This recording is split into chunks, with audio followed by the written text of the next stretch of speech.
ಇದರಲ್ಲಿ ಯಾವ್ಯಾವ ಔಷಧಿಗಳಿದೆ ಅಂತ ನಿಮ್ಗೆ ತೋರಿಸ್ತಾ ಹೋಗ್ತೀನಿ ನೋಡಿ. ಓಕೆ. ನಮ್ಮಲ್ಲಿ ಬಬುಲ ಅಂತಾರೆ, ಬಬುಲ ಮತ್ತೆ ಬಕುಳ ರಂಜ ಇವೆರಡು ತೊಗಟೆಗಳು ಇಲ್ಲಿದೆ.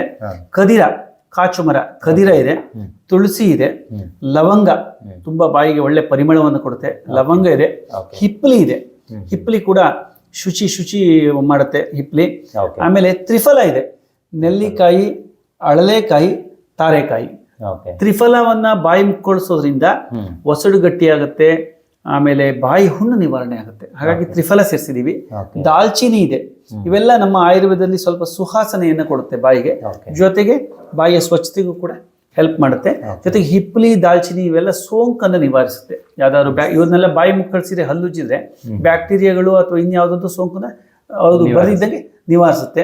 ಭದ್ರಮುಷ್ಟಿ ಇದೆ. ಆಮೇಲೆ ಹಲ್ಲು ಕ್ಲೀನ್ ಆಗಿ ಪಳಪಳ ಹೊಳಿಬೇಕು ಅಂತಾದ್ರೆ ಸ್ಫಟಿಕ, ಸ್ಫಟಿಕ ಕೇಳಿದ್ರಲ್ಲ, ಸ್ಫಟಿಕದ ಭಸ್ಮ ಇದೆ. ಆಮೇಲೆ ಸೈಂಧವ ಲವಣ ಇದೆ. ಲವಣ ಉಪ್ಪು ಕೂಡ ಹಲ್ಲನ್ನ ಅದ್ರಲ್ಲಿ ಲೇಖನ ಗುಣ ಅಂತ ಸ್ಕ್ರೇಪಿಂಗ್ ನೇಚರ್ ಇರುತ್ತೆ.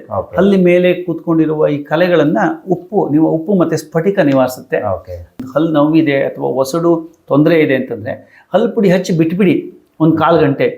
ಜೊತೆಗೆ ಅದು ಹೊಟ್ಟೆಗೆ ಹೋದ್ರೂ ಕೂಡ ಏನು ತೊಂದರೆ ಇಲ್ಲ. ಕೆಮಿಕಲ್ ಇದು ಝೀರೋ ಕೆಮಿಕಲ್. ಈವನ್ ನಾವು ಪ್ರಿಸರ್ವೇಟಿವ್ಸ್ ಕೂಡ ಹಾಕೋದಿಲ್ಲ. ನಾವು ಕೂಡ ಮನೆಯಲ್ಲಿ ಇದೇ ಹಲ್ಪುಡಿಯನ್ನು ಬಳಸ್ತೀವಿ.